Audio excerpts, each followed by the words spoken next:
scholarship worth 1.5 million naira was paid as school fees by the Chief of Protocol and Deputy Chief of Staff to Governor Chukwuma Soludo, Mr. Chinedu Nwoye, and the Commissioner for Economic Planning and Budget, Mrs. Chiamaka Nnake.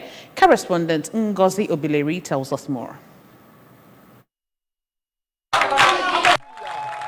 The pupils were drawn from the 3 schools in the community, which include Okabue Memorial Primary School, Nofia, where 284 pupils benefited from the scholarship award. A total sum of 710,000 naira only were paid for them as first-term school fees for the 2023-2024 academic year. At Ojoko Primary School, Nofia, 157 primary school pupils received the scholarship to the tune of 210,500 naira only, while at Uruoji Primary School, Nofia, school fees worth 405,500 naira only were paid for 143 pupils, plus additional 300 nursery pupils. Presenting the check to the head teachers at the 3 schools respectively, the Chief Protocol and Deputy Chief of Staff to the Governor, Mr. Nwoye, said that he and Commissioner Nnake decided to offset the school fees for pupils in Nofia because there is only one public school in the community that benefited from Anambra State government free education policy, thereby leaving out many children from the free education.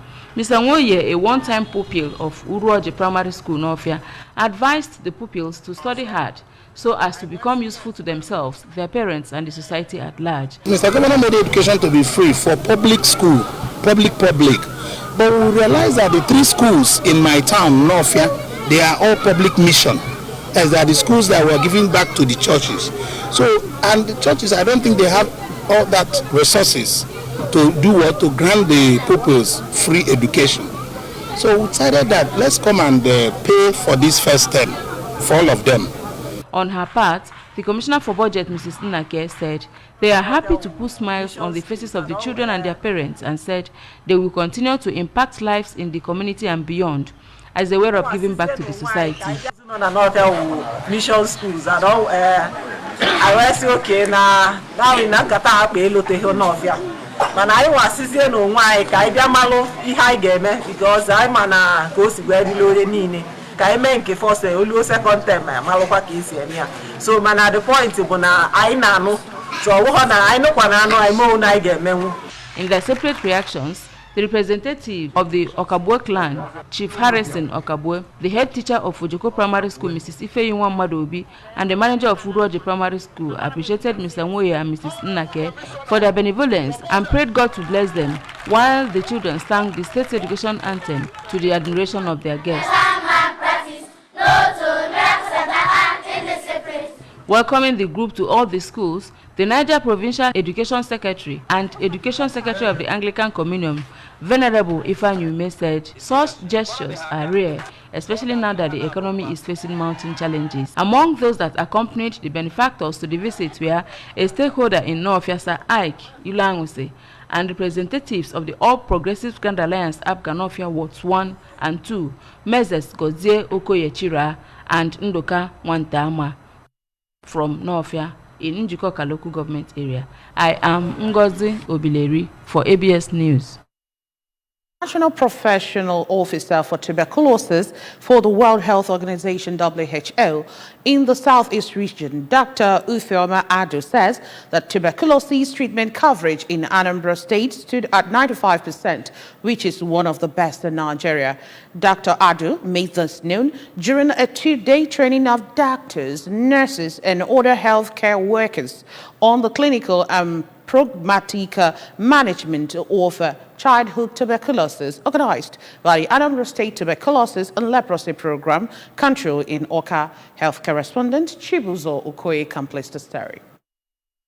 Lectured during the training, Dr. Adu explained that they want to support and capacitated healthcare workers to better identify children that have TB, and that Anambra is doing extremely well in TB case findings, which stood at 95%, but noted that the state has not done better in identifying tuberculosis in children. The WHO officer who commended the Anambra State government for organizing the training, which he said is critical in identifying children with TB, urged participants to go back to their facilities and begin to identify and screen any suspected child with the symptoms of TB like weight loss unexplained fever, night sweat, consistent cough for over 2 weeks, among others. This is a training where we want to see how we can support and capacitate healthcare workers to better identify children that have TB.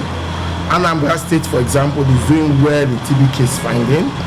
The treatment coverage of Anambra State currently at about 95%, which is one of the best in the country. But in the area of identifying TB in children, they are not still doing so well. So in adults, they are picking lots of cases, but children are being missed. Also in her lecture, Dr. Ifeoma Njelita from the Department of Community Medicine, Chukwuemeka Odumegwu University Teaching Hospital, Awka, said that the essence of the training was to bring up to speed the TB focal persons in the various healthcare facilities in the state on the issue of childhood TB management. Dr. Njelita pointed out that most of the patients receiving TB medicines in the various facilities in the state are adults, and that the adults have children around them, which puts the children at risk of contracting the disease. Hence, the imperativeness of the training. The sense of this training is to bring the DOT focal persons, that's the TB focal persons in various health facilities in Anambra State, to bring them up to speed on the issue of childhood TB management. According to the University Dawn, the training would, apart from teaching the participants the basic things they need to know and do in the management of TB cases in children, will also teach them those signs they need to see in a child that will make such a child a suspect and be diagnosed immediately in order for him or her to be placed on treatment. The training featured questions and answers in Awka. This is Chibuzo Okoye for ABS News. Of debating tournament for private schools in Anambra State 2023-2024 has entered the second day. The event, organized by Agbako Empowerment and Development Foundation, took place at the College of Masters Commissioner's Quarters, Awka, attracted students and teachers from 16 selected private schools or secondary schools across Anambra State. Correspondent Queen Aniwogo has the rest of the story. His speech during the opening ceremony, the founder of the foundation, Dr. Amobi Nwokafo, explained that the establishment of the debating championship platform was born out of the desire to give private secondary schools in Anambra State the platform to enjoy what their counterparts in public and public mission schools are enjoying, who have been participating in debating competitions within and outside Nigeria, bringing back laurels. Dr. Nwokafo, represented by the Deputy Director of Programs, Anambra Broadcasting Service, Mr. Roy Ekunife, described himself as a lover of education who has been given all forms of support in various quarters in Awka, including education, and advised the debaters to make the best of opportunity in the debating championship. And this is born out of the indispensable fact that private secondary schools don't enjoy what public schools, public mission schools enjoy when it comes to keying into the world schools debating championship style. The facilitator of the debate championship, Mr. Benson Ibe, explained that the organizers of the debate discovered that private secondary schools are lagging behind in the current trend in debating championship and thought it wise to create this platform to motivate and sensitize them to begin to debate according to the standard of World School Debating Championship style. Private secondary The Aggrata Local Government Area Traditional Rulers Council building has been commissioned by the Anambra State Commissioner for Local Government, Chieftaincy and Community Affairs, Mr. Tony Collins Nwabunwanne. Also commissioned were work tools such as tables, chairs, computer and photocopy machine, which was performed by the Chairman, Anambra State Local Government Service Commission, Barrister Vin Ezaka. Correspondent Chibuzo Okoye reports. Inaugurating the traditional rulers building for use, Mr. Nwabunwanne, who commended the transition committee chairman of the local government area, Dr. Chibueze Fobike, for doing marvelously well, described the edifice as ultra-modern, which is good enough to accommodate the royal fathers in discharging their duties. The commissioner maintained that Agwata local government area is very important to the state government and applauded the traditional rulers for the fatherly roles they play in the governance of the state and urged them to sustain the tempo. Let them emulate what Agwata government chapter. This is unique, but it's going out of this world. Price of say they will shine. shine, being shy, and get shine by having a temple. While inaugurating the work tools, Barrister Ezaka eulogized Dr. Ofobike for living up to expectations and appealed to workers in the local government to judiciously utilize the items as well as protect it from being vandalized or destroyed.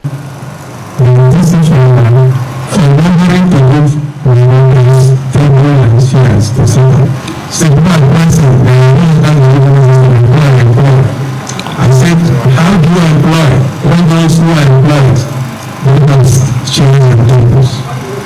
So thank you for recognizing that the workers are comfortable before we work.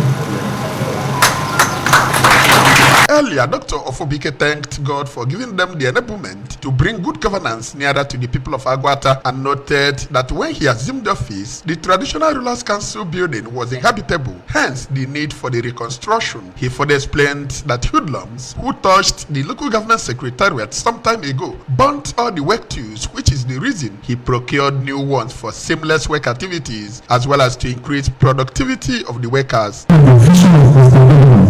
The traditional institutions are here. It's a little part of the governance. When you at the grassroots, and you can't talk about the grassroots without talking about the traditional institutions are here. The pages, and also on the street front.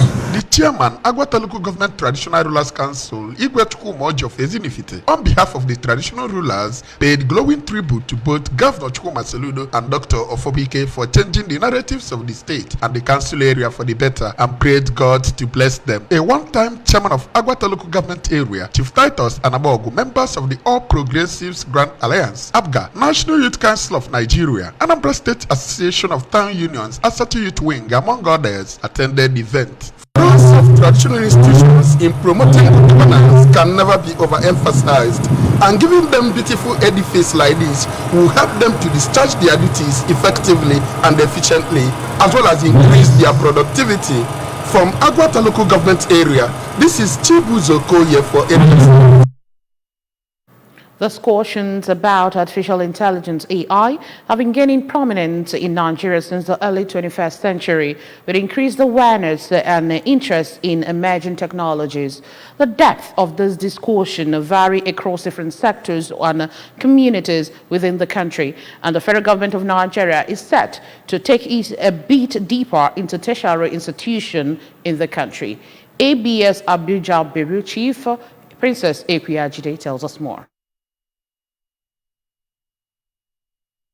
253 institutions across the country are to benefit from the digital learning project Blackboard, which is expected to enhance teaching and learning in Nigeria universities. Leadership of the partners anthology, led by its president Joe Belnado, came calling on the Tertiary Education Trust Fund, TED Fund, in Abuja with a list of benefits of the project. According to Belnado, some benefits of the project include that it enables courses integrated directly with HR software. Training materials are accessible from anywhere. Content can be translated automatically into more than 100 languages. A teacher can meet learners wherever they are and in the ways that best work for them, among others. We're going to go on stage next year and talk about the success that this project's going to mean. Come out, we'll be able to give you the introduction to everybody, the entire community knows about this project. The Executive Secretary of TED Fund, Mr. Sonny Echono, in his response said that government is not only working to enhance teaching and learning, but to also prepare them for global competitiveness. Hence, the effort to enlarge the project to 253 beneficiary institutions. Expressed confidence that TED Fund will be able to make its mark and up its game, as it is committed and will work to sustain the partnership. It was very clear that we needed to do something big, be bold, and transformative. And this is the first flagship event we're trying to do to leverage on IT to expand access and to improve the quality of education in our country. So this partnership with Anthology Blackboard is so central to our current efforts and ventures. The group also took the story of Blackboard learned by Anthology to the office of the Minister of Education, Professor Tahir Maman, who re-echoed government's preparedness to partner organizations to ensure quality education for all. Professor Maman promised that government will do all it can to support as the country is being manned by a hands-on president who is in a hurry to meet up with global standards, as the country seemed to have missed a lot of grounds in that area. We are in the midst of, or at the beginning of, a major reform in the education sector here to touch on every aspect of the education system, from curriculum, staff development, capacity development, but the use of technology. It is said that 150 million students are already registered on the Blackboard learning platform globally, and it is targeting about 3 million students across 253 beneficiary institutions in Nigeria. In Abuja, Princess Ekwi Ajide reporting. And on the foreign scene, politicians in Lithuania want to widen access to automatic firearms, claiming it would make the country safer, though others warn the changes could bring new dangers. Two conservative members of parliament have put forward a bill amending the Arms and Ammunition Control Law to allow those who have been conscripted and completed initial military training to own automatic firearms. Amid the grinding war in Ukraine, Laronis Kashinos, one of the lawmakers behind the proposal, claimed it will strengthen national security. Now sports. The Nigerian National League (NNL) has concluded plans to deploy secret assessors to all leagues venues. The NNL Chief Executive Officer Emmanuel Atta disclosed this in Abuja. Atta said that the move will ensure the league is played in accordance with international standards. The 2023-2024 NNL season started this week with Nasarawa United edging out Zamfara United in one of the opening games of the season. Other match day one fixture in the NNL will be played this weekend across different centers. And that's just about it on the news tonight. But before we go, a quick reminder that you can follow news and programs, listen to us from any part of the world by liking our Facebook page. Follow us at Anambra Broadcasting Service. Subscribe to our YouTube page at ABS Television Oka. Follow us on X at ABS Radio TV. And on Instagram at ABS Radio TV. You can also log on to our website at www.absradiotv.com. And now the main points again. 884 pupils given scholarship worth 1.5 million naira. Anambra State records 90% success against tuberculosis. Digital learning project Blackboard to enhance teaching and learning in Nigerian universities. Members of Parliament in Lithuania propose amending the Arms and Ammunition Control Law. Remember that Governor Chukwuma Soludo has come for a total turnaround, maintenance of the Anambra State economy and promotion of core Igbo values. Let's give him maximum support for the task ahead. And that's it on the news tonight.